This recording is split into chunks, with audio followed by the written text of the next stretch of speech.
What's up mga buddies? Hello, hello, hello. Ayan. Ako mismo yung magbablog ngayon. Ibablog ko yung sarili ko at magkukwento talaga ako sa inyo. So, ang ikikwento ko is, dahil ngayon is, kasagsagan ng labasan ng mga propaganda ng mga kandidato. At syempre tayo mga botante, may gustong umupo sa pwesto. Kumbaga, may gusto tayo. May napupusuan tayo. So, ito na yung kwento ko. Meron akong isang kaibigan, matalik na patalik kong kaibigan. Isa sa kaibigan ko na pinagkakatiwalaan ko for almost 2 decades. Last, nung 2016 election, medyo iba din yung gusto niya, iba din yung gusto ko. So, pero hindi niya ako na ginawa ng ganito. Di ba? So, ngayon, ito nga, ah, nag-post ako. Siyempre, right naman natin yun. Mag-post. Pinost ko yung gusto kong maging presidente, vice president, ganyan. And then, nag-comment siya doon sa post ko. Sabi niya sa comment niya, never again. So, siya kasi, yung mga nakaraan pang mga kandidato. So, yun ang gusto niya. So, hindi ako nakikialam ng mga post niya. So, pinabayaan ko lang siya mag-comment sa post ko. Then, tatlo, tatlo ng mga kapatid niya is pareho kami ng gusto. So, nagko-comment din doon sa post ko. Ang nangyari, kahapon lang, magme-message pa sana ako doon sa best friend ko. Para gusto kong magkita kami ulit, ganyan. Nalaman ko, nakablock na pala ako. Alam niyo yun? Yung dalawang dekada kayong magkaibigan ng dahil sa hindi kayo magkagusto. Hindi kayo parehong gusto sa isang politiko. Nagawa kanyang i-block sa FB. Yung, yung mga pinagdaanan ninyo sa loob ng magdalawang dekada, mga lumuha na kayo, ang dami nyo nang pinagdaanan. Hindi biro ang magdadalawang dekadang magkaibigan. So, wala pa kaming mga anak noon. Hanggang sa magkaanak na kami, malalaki na yung mga anak namin. And last time yung dalaw sa akin is July 26 this year. Dinalaw pa niya ako dito sa bahay. So, okay kami. We miss each other. Tapos, ito lang. Best. Iba yung feeling na ganun. Hmm? Almost 2 decades. Almost 2 decades kayong magkaibigan.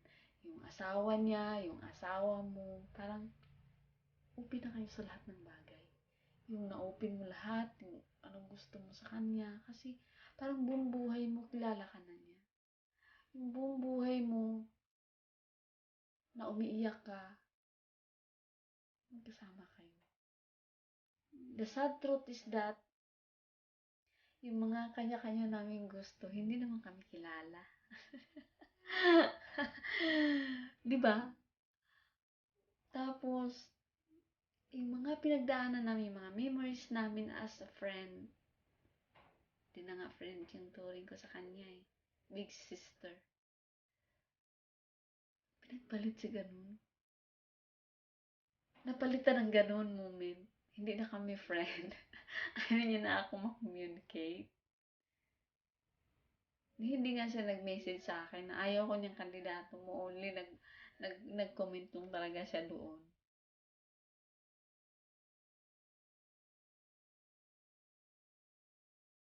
Ba't ganun? So sabi ko doon sa mga kapatid niya na close din naman sa akin. Sabi ko,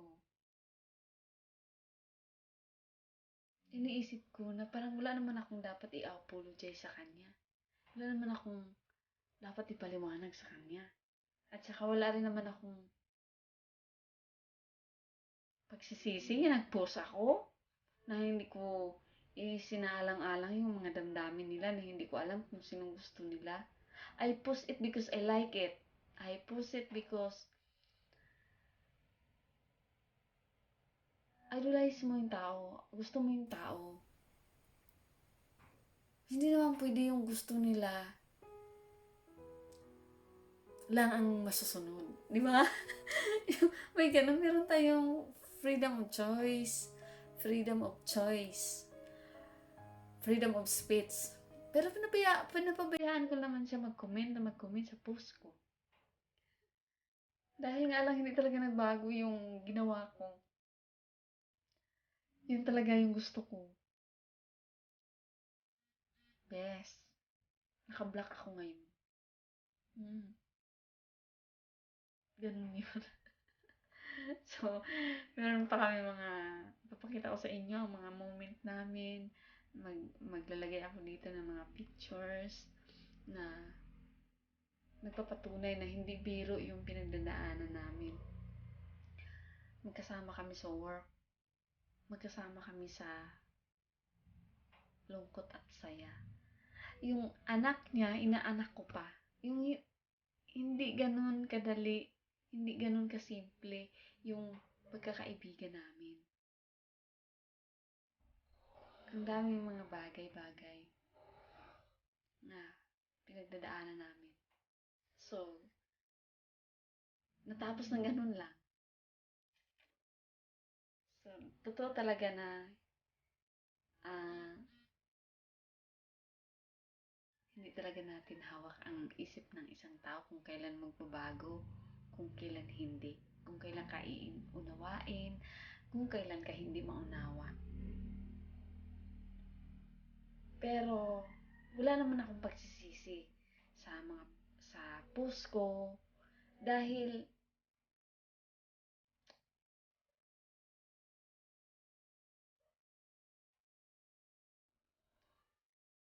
yun, parang sinisigurado ko sa sarili ko na parang wala talaga akong dapat ipaliwanag sa kanya. Kasi siya rin naman nag-post sa gusto niya. So, wala naman ako sinabi. Yun, di ba? Ganun lang.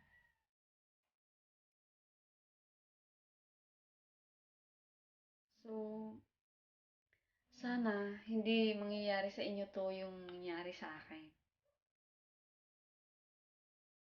Nang dahil lang sa isang politiko. Or,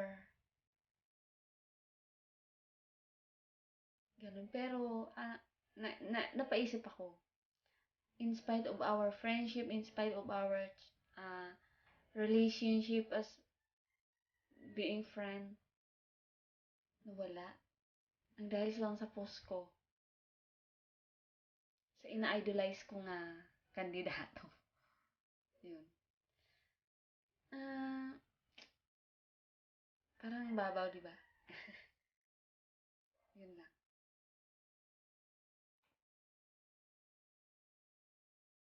Sana sa lahat ng subscriber ko, sa lahat ng magsasubscribe pa dito, sana may matutunan tayo dito.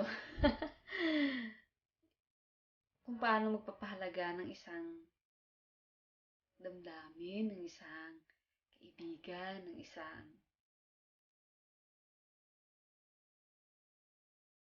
hindi na kaibigan.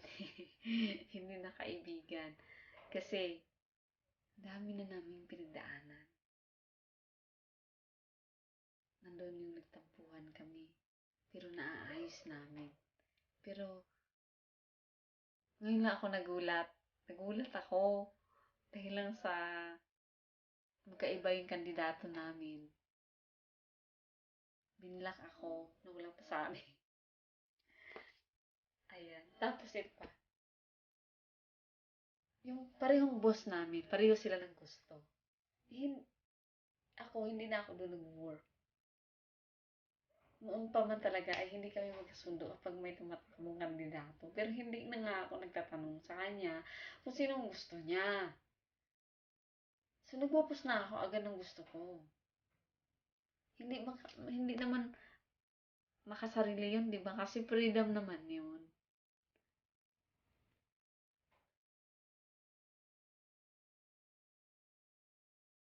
And medyo, ang dating sa akin, baka ma-experience to sa iba, sasabihin ko na yung pakiramdam na parang, wow, ano, parang ganun. Ganun yung nararamdaman ko kahapon nung mag-decide sana ako mag-message sa kanya. So, ganun lang.